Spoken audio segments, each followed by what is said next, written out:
আমাদের বইয়ের মধ্যে বলছে অবস্থান্তর মৌল যে ব্যাপারটা সেটা হচ্ছে ডি ব্লকের একটা স্পেশাল ক্যারেক্টারিস্টিক, এবং এই অবস্থান্তর মৌল হওয়ার শর্ত কয়টা?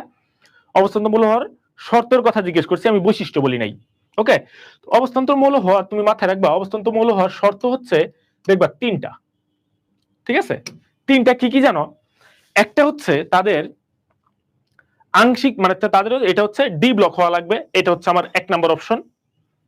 ডি ব্লকের মধ্যে হইতে হবে, এটা ফার্স্ট সংজ্ঞা, মানে হচ্ছে শর্ত। 2 নম্বর হচ্ছে, আমি যদি এই চিন্তাটা তোমরা যেটা অলওয়েজ যেটা মাথায় রাখো সেটা হচ্ছে কি, আংশিক পূর্ণ অরবিটাল থাকতে হবে। আংশিক পূর্ণ বলতে কি বোঝায়? D1 থেকে 9, এটা হচ্ছে আংশিক পূর্ণ।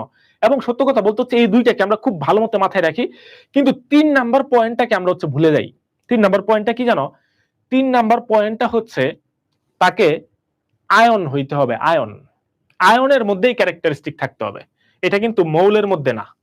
ঠিক আছে, যে সুস্থিত আয়নের মধ্যে যখন আমরা বলবো যে আয়ন বা সুস্থিত আয়ন, এই আয়নের মধ্যে হইতে হবে হচ্ছে D1 থেকে 9, মৌলের মধ্যে হইলে কিন্তু হবে না।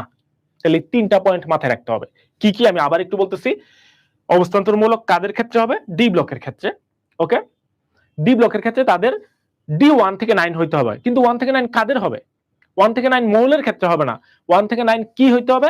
1 থেকে 9 হইতে হবে আয়নের ক্ষেত্রে, আয়নের ক্ষেত্রে। ওকে, এই জিনিসটা অবশ্যই মাথায় রাখতে হবে। ক্লিয়ার কিনা একটু আমাকে জানাও। এরপরের যে ব্যাপারটা, অবস্থান্তর মৌলের বৈশিষ্ট্য। তো বৈশিষ্ট্যের ক্ষেত্রে দেখা হচ্ছে অলরেডি একজন কমেন্টে লিখছে।